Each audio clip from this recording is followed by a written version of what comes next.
abattu par cette situation, qui a été renchérie, qui a été renforcée par la moquerie et les railleries de sa rivale Pénina, âme était une âme blessée. Âme était une âme qui s'est mortifiée, une âme meurtrie. Un autre exemple biblique que je donnerai, c'est l'exemple de Dina. Dina, la fille de Jacob, qui fut violée. Et à cause de cette violence sexuelle qu'elle connut, elle fut une âme blessée. Donc les exemples sont légion. Comme nous sommes soumis au temps, nous nous arrêtons par là. C'est parfait, c'est très bien. Et déjà, puisque vous en parlez, on a pris certains exemples bibliques. Quels sont certains exemples que nous pouvons retrouver présentement en société avec cette génération actuelle qui rend plusieurs personnes blessées? Comme ça, au moins, tout le monde pourra se dire, moi, ma blessure, c'est dans tel domaine, tel domaine. Quels sont les secteurs ou les domaines dans lesquels la plupart des gens se retrouvent blessés? Question pertinente.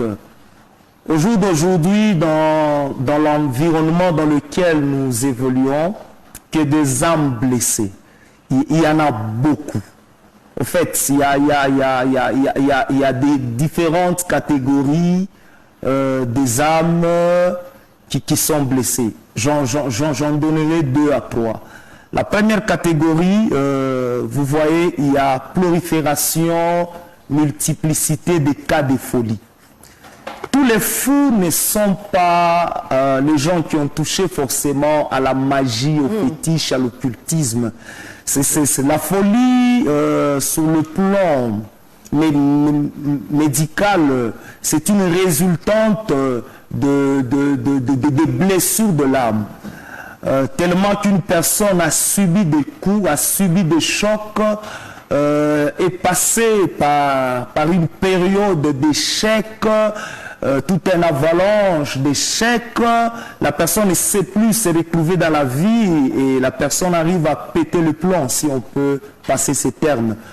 À part le fou, tous ces gens ici qui s'adonnent au chanvre, je ne dis pas que prendre la bière est foncièrement mauvais, non, mais tous ces gens qui se donnent jusqu'à arriver à un certain degré d'addiction, à la boisson, aux liqueurs fortes, à l'alcool, ce sont des exemples frappants des âmes blessées. C'est parfait. Wow. Alors, quand on est blessé, et on sait qu'on est blessé, qu'est-ce qu'on est censé faire? Waouh, quelle question. Là, je voulais même donner la thérapie, c'est dire le traitement qu'il faut. Très bien. La première chose, il faut savoir, il faut accepter que l'on est blessé. La négation ne guérit pas des blessures de l'âme. Le fait de nier ne soulage pas.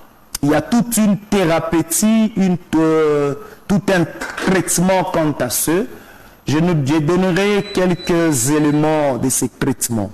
Le premier élément, je disais précédemment il y a peu, c'est la reconnaissance. Tu dois reconnaître qu'avec moi, ça ne va pas. Le deuxième élément du traitement, c'est il faut retourner au Créateur. C'est Dieu qui pense, c'est Dieu qui guérit les blessures de l'âme.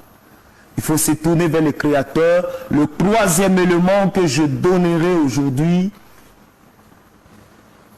il ne faut pas s'attaquer aux conséquences, aux effets, il faut aller à la source.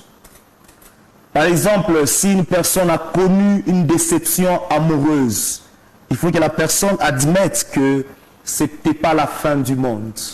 Ce n'était pas ça le plafond. Dieu peut lui redonner une autre aventure et cela peut être meilleur. Alors, donc il faut que la personne puisse savoir concrètement qu'est-ce que je dis. Pour le troisième élément, il faut que la personne puisse se dire, en dépit, nonobstant les coups, les chocs que j'ai reçus, que j'ai subis, il y a encore une vie après. C'est dire, il y a encore de l'espoir et de l'espérance. Très très bien. Et ça, après s'être dit tout cela, de manière thérapeutique, comment je fais pour guérir? Parce qu'en réalité, lorsque on est blessé, ça veut dire qu'on pointe encore certaines personnes qui ont été à la base de cette blessure. Et parfois, vous voyez même certaines personnes qui réussissent dans la vie parce qu'elles sont blessées. Elles réussissent juste pour prouver à ces dernières personnes qu'elles vous m'avez blessé, mais je suis capable d'arriver à cette étape. Comment guérir de manière thérapeutique? Allons par les ABC de la guérison. Merci, merci. Je dirais ceci, la guérison est un processus. J'en ai donné précédemment 3 éléments. Comment guérir? Comment guérir, j'aimerais en ajouter. Je dirais ceci, pour arriver à la guérison ou au soulagement, il nous faut pardonner.